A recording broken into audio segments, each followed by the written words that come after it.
Good evening, I'm Dennis Ward, and this is Face to Face.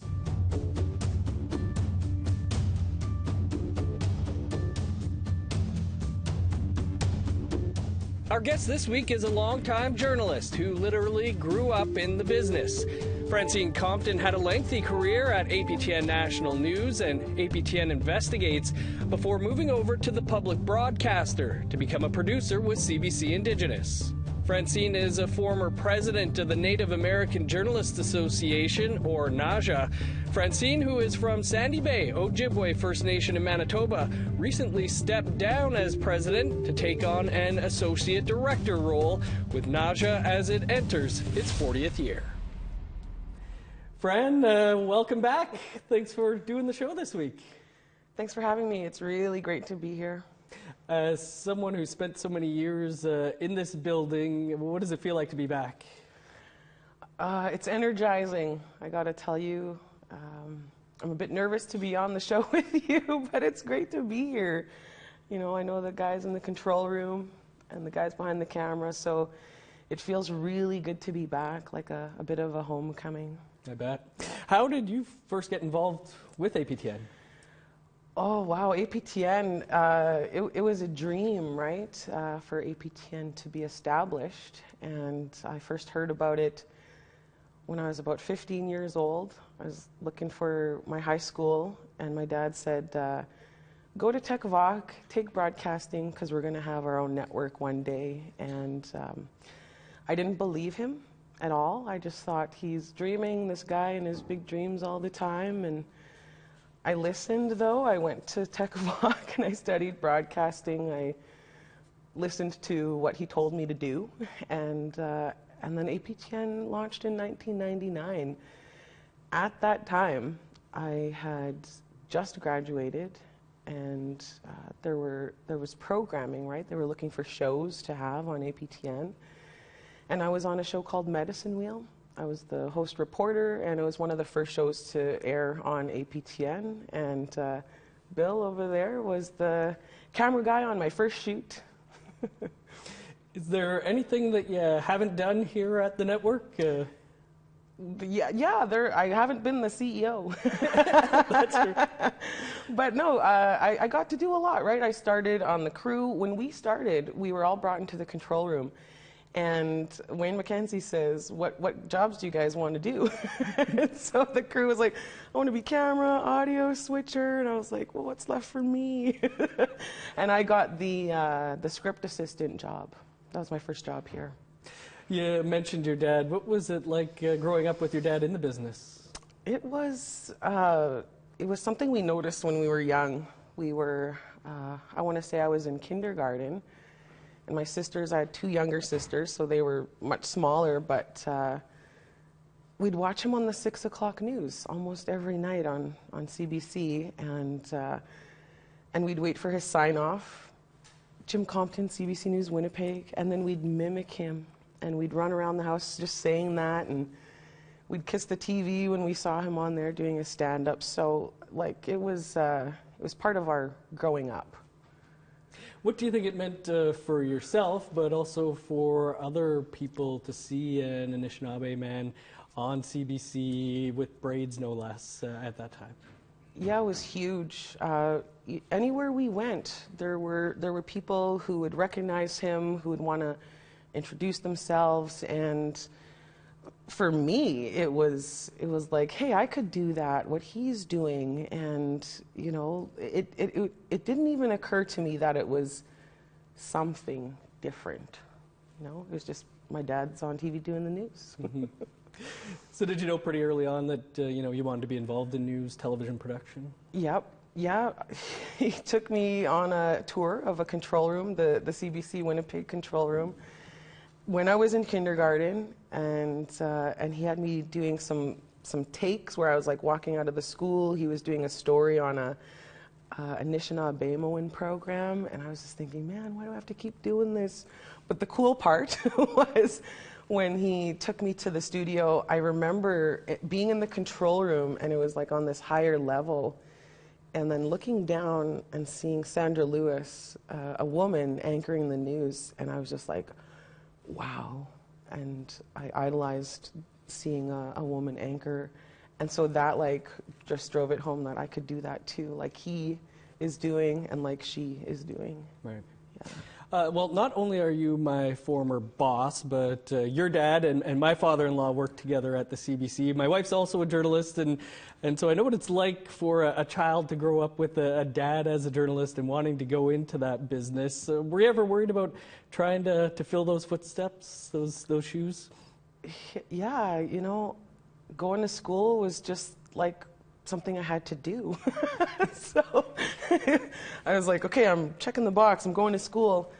But it was really in the classes where they were saying things like, it's not what you know, it's who you know, so you got to know everything. And so I was trying to know everything, all the jobs in the program.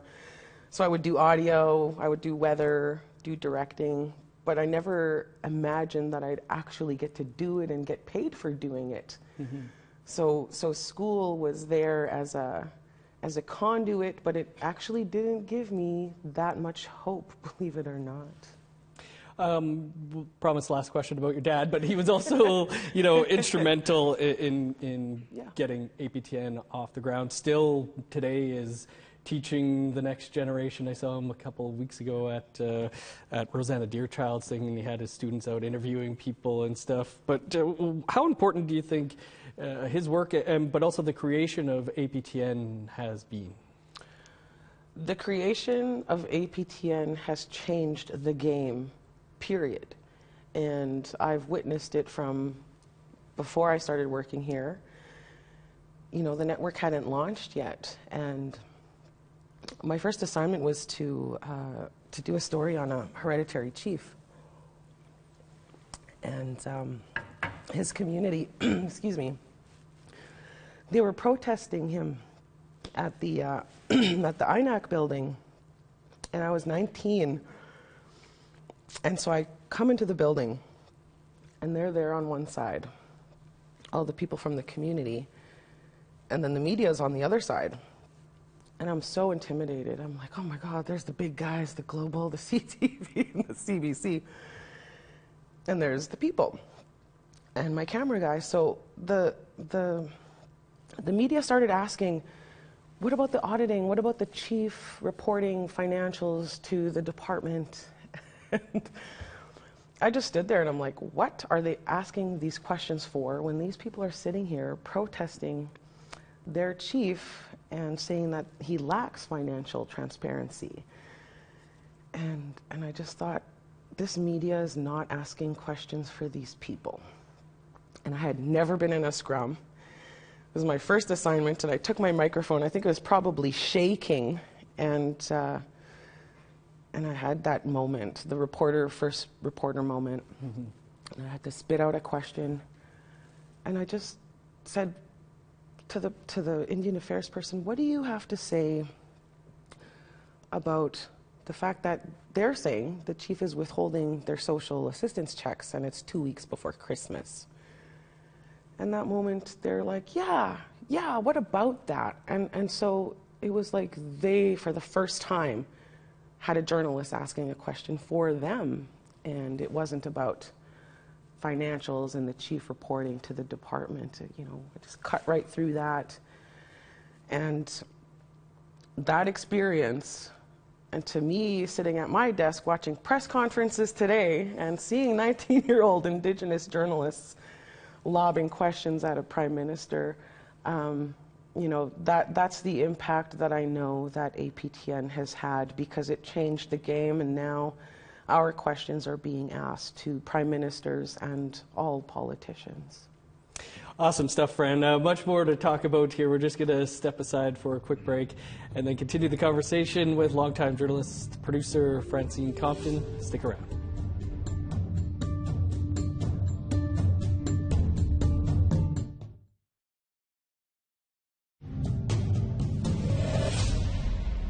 Welcome back to Face to Face. Our guest this week is Francine Compton, a longtime journalist and producer with APTN and CBC Indigenous, and the Associate Director of the Native American Journalists Association. Fran, before the break, we were talking about the importance of the creation of APTN. Are there stories or issues, certain things that stick in your mind, moments that stick in your mind as being a moment where you said, this is why we need APTN? There are so many of those moments. I want to say big picture would be reporting on police brutality against our people, and also missing and murdered Indigenous women and girls. I see that APTN really played a part in the movement of media covering those in a more in-depth way, and continuing to cover those issues. Do you think there's been an evolution for APTN and I guess Indigenous issues as well in the way that things are being covered out there now? I mean, APTN in recent years has been getting a lot of recognition from national awards and things like that. Yeah, so now the landscape is that our stories are, they're being done by everyone, right? And they're being done so much by everyone that it has me asking more. Where's more? Where's? Let's get behind the press releases and out of the inbox pitches, and let's get to the communities and draw out those stories, because when I'm seeing all the networks doing the same story off the press release, it just concerns me that there's not enough of that connecting to the communities, which is like the heart of why a place like this was established. I guess related to that, then, would you say, that there's been big shifts in journalism itself in the 20-plus years that you've been at this? Oh my gosh, yes, Dennis. There has been over the last 20 years. We were the first ones doing the stories that I had mentioned on the bigger issues, but also covering elections from an Indigenous perspective, and looking at Indigenous people running as members of Parliament, and ridings where there's primarily First Nation, Métis, and Inuit voters. So there were so many firsts that we were doing that we were always celebrating those firsts. But, bigger picture, those are the things that do need that lens and that perspective and more in-depth reporting. I would say the same goes for all elections, both on First Nations and among our government organizations, such as, Manitoba Métis Federation, Assembly of Manitoba Chiefs. Agree. Before we move on from APTN, any moments that really stick out for you that you're most proud of during your time here? Dennis, there was a lot. I took pride in all of the shows I got to direct. Being able to sit in the chair and direct our coverage of the Olympic Winter Games in 2010, that'll go down in history for me. Helping launch APTN Investigates and working as a producer on that show, those are huge things, and I don't forget about those, and all the little wins, all the little shows that we did, every town hall that we brought to communities where we were able to bring in an audience and have those people be able to come up to the microphone, ask their questions, and be heard. So they're all very important. Nice.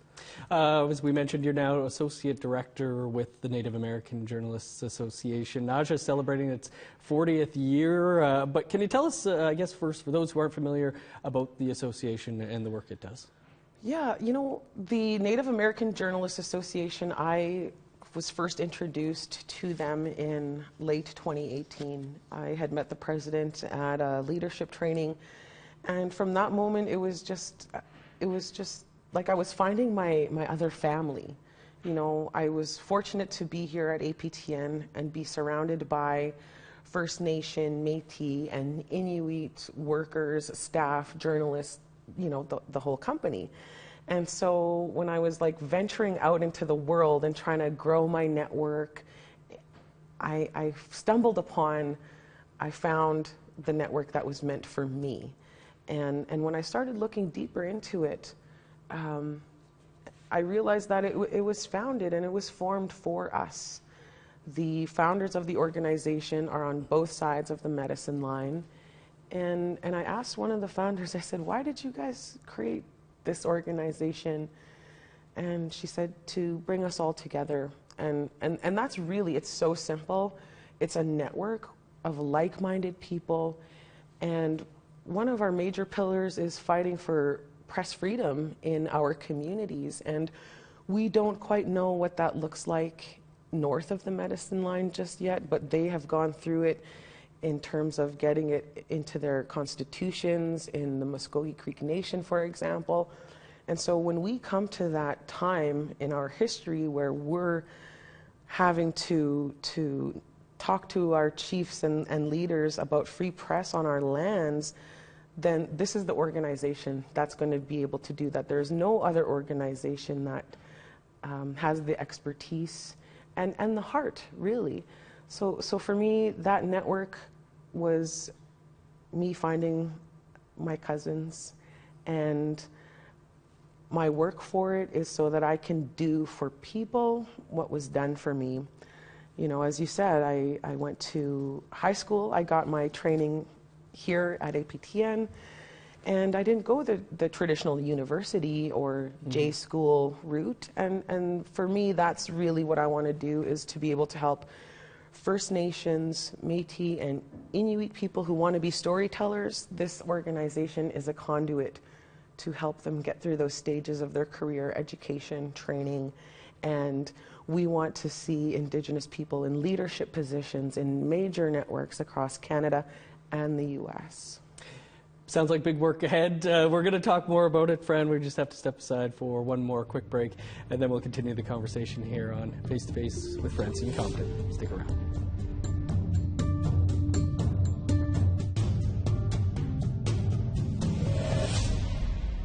Welcome back to Face to Face. Our guest this week is longtime journalist and producer Francine Compton. And Fran, we were talking about NAJA before the break. You were the first ever female president of the association. Did that hold some significance for you?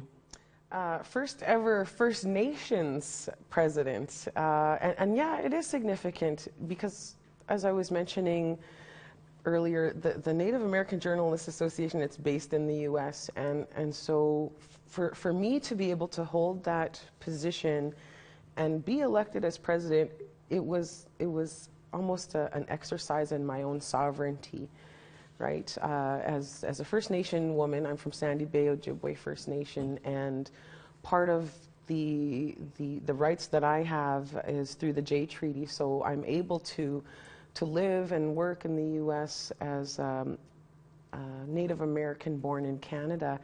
And so for me, it was huge in the fact that I could show myself living my sovereign life. And to me, that was the very personal meaning that it had to me. And of course, industry-wide, it just was something that shows that any other First Nation man or woman could be the president as well. We talked a bit about, some of the changes that have happened in the industry. What more needs to change, do you think? Well, we do need a lot more Indigenous journalists. In the last couple years, we have been dealing with a supply and demand issue. There are demands for Indigenous journalists. There are demands on us to be everywhere, to cover everything, and there aren't enough of us. And so that needs to change. We need to be able to not just demand that places like APTN and CBC Indigenous provide the industry with journalists and workers. We need to have people plant the seeds and make the investments and put the money where their mouth is. If you want to demand an Indigenous journalist, then what investments have you or your company made in planting that seed, providing that education, the mentorship? And so we're looking for full tuition scholarships and everything that could possibly be put behind one of ours to help them be successful on the path from start to finish. And we want to see people start and make it all the way up to management positions at places like the CBC, CNN, you name it. Right on. What do you think, we talked about some current issues going on, but what do you think is, an issue happening right now that is underreported, needs more reporting? I'm glad you asked that, Dennis, because the states of emergencies in our First Nations is underreported. Mm-hmm. And they're so underreported that they're not making national news every time they occur. These are communities in Canada under states of emergencies for various reasons. And that's all we're hearing about. We don't hear why. We don't get to learn about the people in the community. And that's what's missing. That's what we need to be covering. And journalists need to be pitching. They need to be making those connections, calling those communities, learning who the people are there and how they're being affected. So, number one, all the states of emergencies in northern Manitoba, northern British Columbia, anywhere in this country, that's a top story on national news, and that's where we're missing the ball. Hear, hear. Fran, what advice do you have for the youth, little Frans out there who might not have the opportunity to see their dad on TV? What advice would you have to them that would like to pursue a career in journalism? Like you say, we need more people. Don't look at it as the big daunting thing that we all looked at it as, and don't listen to the guys that are going to tell you it's not what you know, it's who you know. Talk to people like myself, people like you. Look at everyone working here at APTN and know that you can do it. I just went to high school. I didn't go to university or college. And this place taught me what I needed to be successful in this industry. I had mentorships here. And so I really encourage people to look for people who can be a mentor, who can be like your auntie or your cousin or your big sister, and just tell you, what you're doing is storytelling. You're telling stories for your people, and that is what our ancestors did, and it's our inherent right to be storytellers, and that's all we're doing. Awesome stuff, Fran. One last thing. We got about a minute left here. NAJA having their conference this August, I believe, in Treaty 1 here in Winnipeg. What can people expect? We're bringing the best of Indigenous journalism here to Winnipeg, and I wanted to shine a spotlight on this city. It's my hometown. It's where APTN headquarters are. CBC Indigenous headquarters are here too. So it's one, to shine a spotlight on this city and the news and stories that are here. But number two, it's to bring that network and that community and all of the like-minded individuals together so that we can share our experiences, share our stories, and also get a little bit of healing while we're all together. Awesome stuff. Looking forward to it. Good luck with the conference, Fran. Congrats on the new job. Great to have you back. Miss our convos, so it's great to have you on the show this week. Thank you, Dennis. Thank you to the crew. And that is all the time we have for Face to Face this week. You can catch up on any episodes you may have missed by visiting our website, aptnnews.ca. Of course, this show and all of our past episodes are also available as podcasts. You can find those wherever you download your podcasts. I'm Dennis Ward. Thanks so much for joining us. We'll see you back here next Tuesday.